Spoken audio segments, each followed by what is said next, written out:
Hello there, Gamerinos and Gamerinas. Welcome to UnicornStorm. This is Rady, and today I'm going to talk about Scars Above.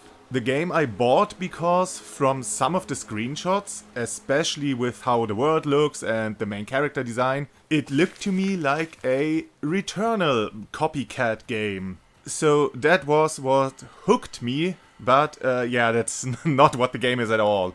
It's more like a Soulslike shooter. A bit like Remnant, I guess. Well, you are on an alien planet and can't really die, though it isn't really mentioned in the story. It's just there. But yeah, with that there's at least something of Returnal in this, though it's mostly superficial.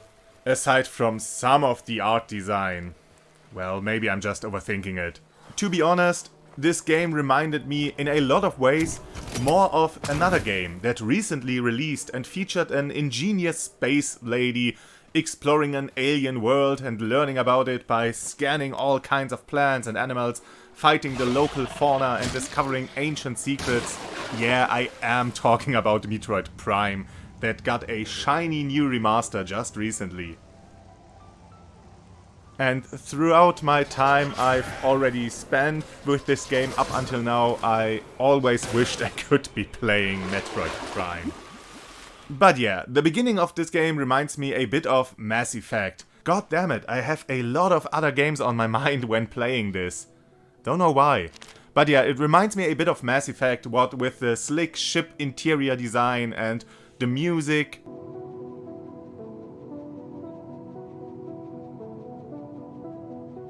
Well, more like Mass Effect Andromeda with the really ugly character designs. And really cheap and uncanny animations.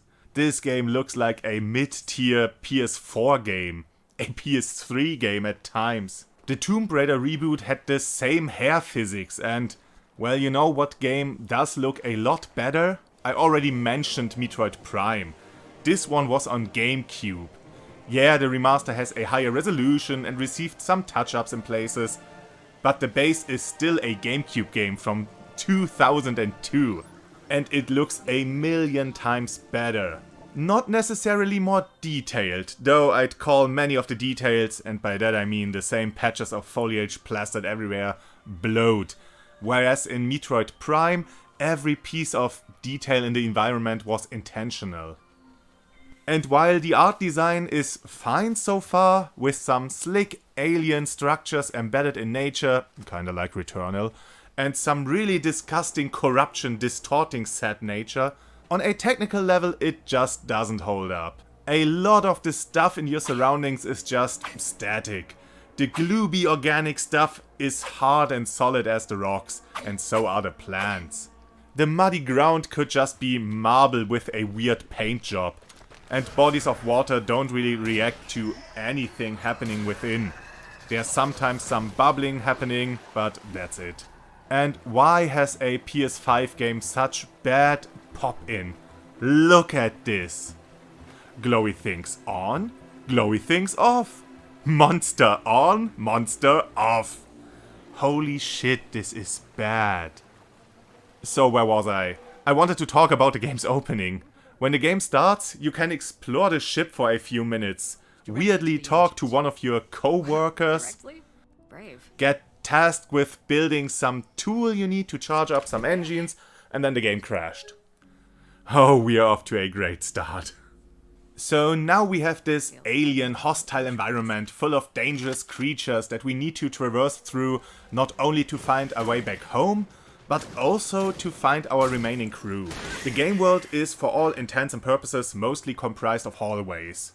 Yeah, you're out in the open, but it's not that you can freely move wherever you want. Which isn't a bad thing. Since this game is kind of a Souls-like, a hallway level design is better suited for the tightly planned and crafted enemy encounters you expect from a game like this. In theory. At best, the combat encounters don't really make use of the level design, and at worst, it's fucking annoying.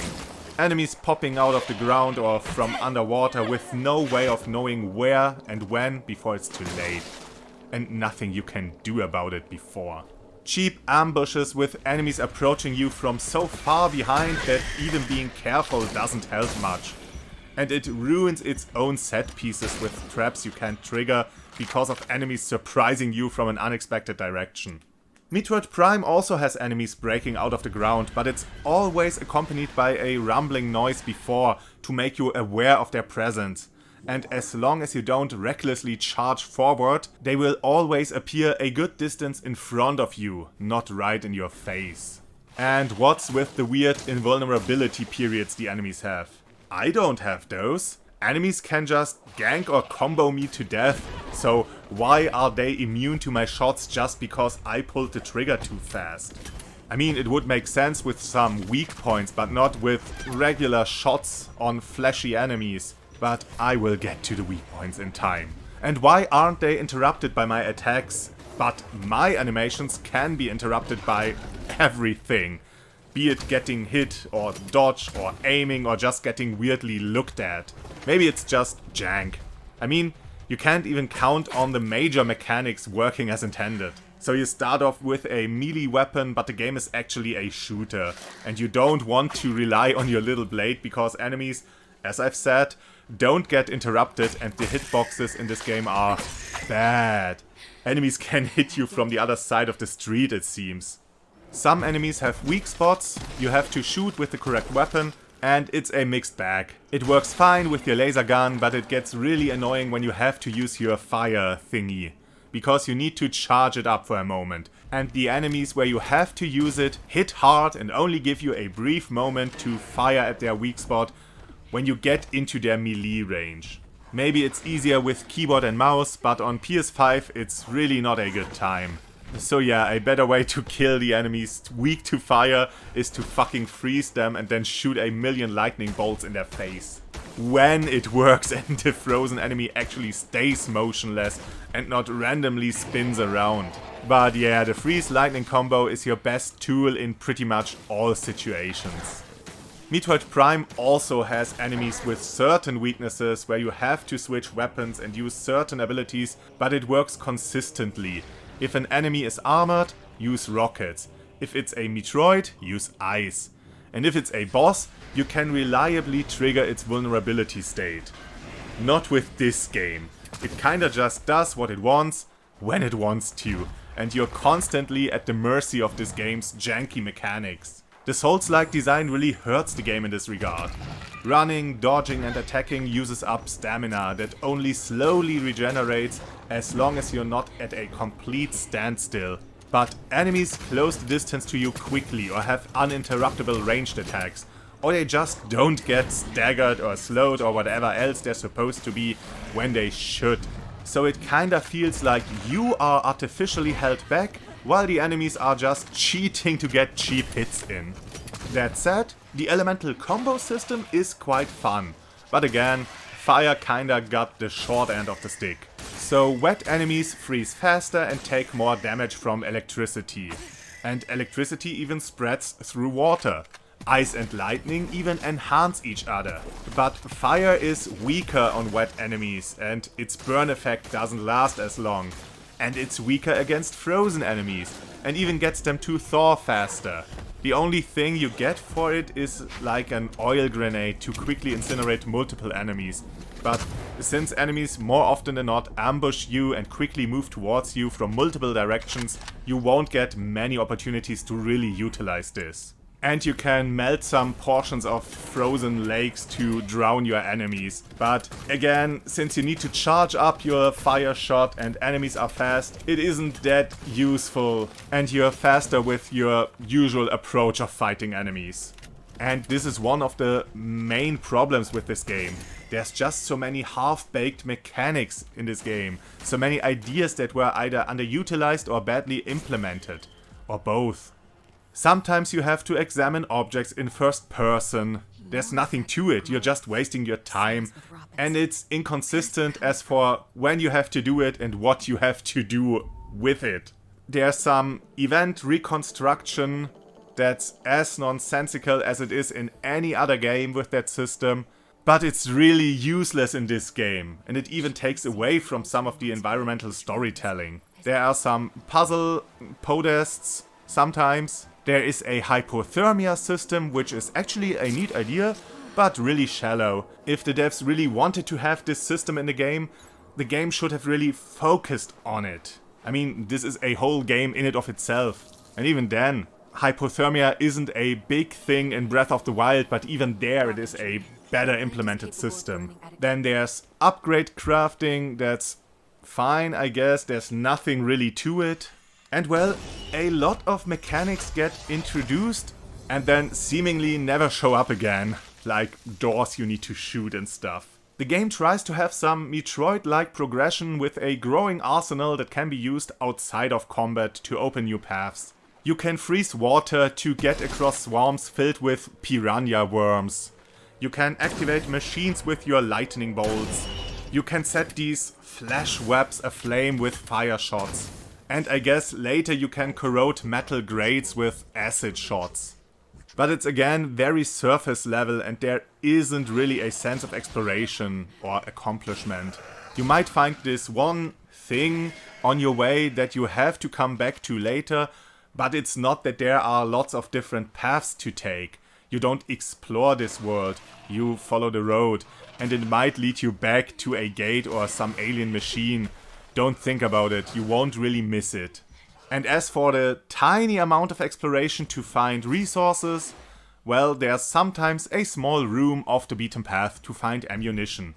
Or knowledge, which is this game's experience. There's never something greater. All the upgrades I found up until now were always in plain sight. The level of exploration is less than it was in a 90s shooter. Then again, 90s shooters had some pretty neat secrets. I mean, it's a neat idea to have all your weapons and even your tools use a handful of resources that you can find in the environment or as random drops on dead enemies. So producing extra ammo in a pinch or extra healing requires just another form of ammunition that you get from scavenging. And these resources get, at least in part, refilled at checkpoints. That will also revive all the enemies. And don't really refill all of your resources. Yeah, I don't know what this game wants. Moving on. Throughout your journey you can find weapon upgrades. I mean, you find recipes, I guess, in obvious containers. And then you have to build the upgrades on your crafting table. Nah, you just do it right there from the menu. Why even contextualize it with this little 3D printer? Why have this complicated crafting system in the beginning of the game when you never utilize it again? Why not just hand me the upgrade? Or only let me craft it at checkpoints and have a little animation where your character sets up a small crafting station. It sure isn't for world building, because this system just ruins it. As for leveling, it's fine. You have a small selection of unlockable abilities that all appear fine enough. And to unlock them you need ability points you get from gaining knowledge through these collectible cubes and by scanning new enemies or arbitrary things in the environment. You know, there's a game where scanning all kinds of interesting things in the environment is really well done. So fighting enemies doesn't really accomplish anything. You might get your spent resources back, but there's no experience to farm, there's no currency to collect, so enemies are just a really annoying roadblock. And you can't just ignore them because they appear always in your way and you're not that mobile or dexterous. If I had to describe this game in one word, I'd just call it misguided. It seems the developers couldn't decide what they wanted this game to be, so they just half-heartedly threw everything in with no care for how it fits together or if it even fits together or not. Well, from that perspective, you could also describe this game as amateurish. The game is full of half-baked mechanics and just a lot of technical oversights or issues. Why feels rotating an object in first person so weird? Why can't I open my tool and gadget menu just because I swapped weapons a second ago? Why has the game a constant on-screen reminder for my single unspent ability point when abilities cost 2 or 3 ability points to unlock? Yeah, you really don't need to bother with this game. If you want to play a Soulslike, then just play a Souls game. And if you want to play a punishing alien exploration shooter, then just play Returnal. And if you just want to play a good exploration game with some unique combat on an alien planet, yeah, you guessed it, just get the remaster of Metroid Prime. The game is still as awesome today as it was back then, and the remaster is really well done. Load times are lightning fast, the visuals are clear and crisp, with these amazing effects from back then where you see Samus's reflection in her visor when firing the charged beam, or how steam and water affects your visor. These effects give Scars Above a run for its money. And you can play it in classic GameCube mode or with the pointer controls from the Wii version, or just use modern twin stick controls that work perfectly, but might make the game a bit too easy. But if that's its only problem, then I gladly take it. So yeah, I guess this is my recommendation for that game. But whatever you do, have an awesome day. This has been Rady, and I hope to see you again on the next game.